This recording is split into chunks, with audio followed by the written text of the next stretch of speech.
নমস্কার, নিউজ ভ্যানগার্ডের পর্দায় প্রত্যেককে স্বাগত জানাচ্ছি। এই মুহূর্তে আপনাদের সাথে আমি রয়েছি অঙ্কিতা। চোখ রাখছি এই মুহূর্তের গুরুত্বপূর্ণ সংবাদের দিকে। প্রথমেই নজর রাখতে হয় রাজ্যের খবরাখবরের দিকে। একদিকে যখন টেট উত্তীর্ণদের একসাথে নিয়োগ করা হচ্ছে না, ঠিক অন্যদিকে দেখা যাচ্ছে যে শিক্ষক সংকটে ভুগছেন রাজ্যের বেশ কয়েকটি বিদ্যালয়, যার মধ্যে কমলপুরের একটি বিদ্যালয়েও শিক্ষক স্বল্পতা। দ্রুত শিক্ষক নিয়োগের দাবিতে এবার অভিভাবক মহলে দাবি। শিক্ষক সংকটে পাঠদান সম্পূর্ণ ব্যাহত হওয়ার অভিযোগ কিন্তু উঠল। কমলপুরের হরচন্দ্র দ্বাদশ শ্রেণী বিদ্যালয়ের এই ছবি, যেখানে অভিযোগ রয়েছে যে শিক্ষক সংকটে সেখানকার পড়ুয়ারা তারা পড়াশোনা থেকে বঞ্চিত হচ্ছেন।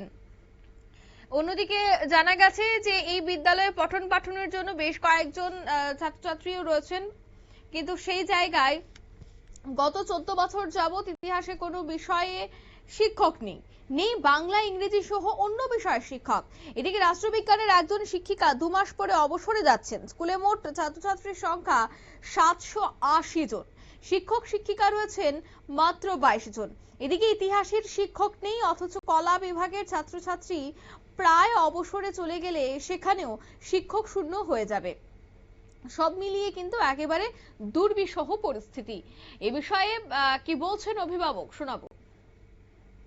হরচন্দ্র দ্বাদশ শ্রেণী বিদ্যালয়ে একটু উত্থাপন করতে চাই শিক্ষক সম্বন্ধে। দীর্ঘ 15 বছর ধরে হিস্ট্রি শিক্ষক নেই। তারপর এছাড়া আরও অনেক শিক্ষক আছে। একজন শিক্ষক 1 থেকে 2 মাস আছে, উনি রিটায়ারমেন্টে যাবেন। আর বাংলা শিক্ষক, ইংলিশ শিক্ষক, ফিজিক্সের শিক্ষক নেই। এই শিক্ষক না থাকার দরুন একজন করে আছে, যিনি ফিজিক্সের শিক্ষক, উনি তো ইনচার্জে আছেন। উনি কী করে ক্লাস নেবেন বা অন্য ডিপার্টমেন্টে তারা অফিসিয়াল কাজগুলি দেখেন। তো আমার চিন্তিত, আমার মেয়ে স্কুলে আছে, সায়েন্সে পড়ে, আমি কীভাবে পড়ামো এটা খুব চিন্তিত। আর এছাড়া আপনারা তো জানেন, ওই দীর্ঘ 14 বছর 15 বছর ধরে হিস্ট্রি টিচার নাই।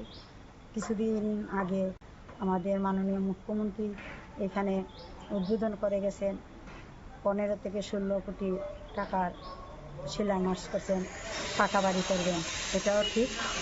এর মধ্যে উনি যদি আমাদের দিকে এই হরচন্দ্র স্কুলের দিকে একটু নজর নেন যে ছাত্রছাত্রী কীভাবে ভালো, এটি তো আজকে 50-60 বছরের পুরানো স্কুল।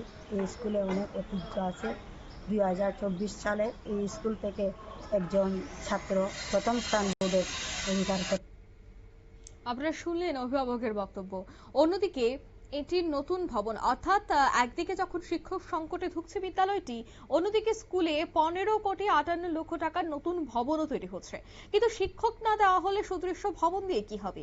জেলা শিক্ষা আধিকারিক এবং শিক্ষা দপ্তরের আধিকারিককে বহুবার লিখিতভাবে শিক্ষক সংকটের কথা জানানো হলেও শিক্ষা দপ্তরের নিদ্রা এখনো কেন ভাঙেনি?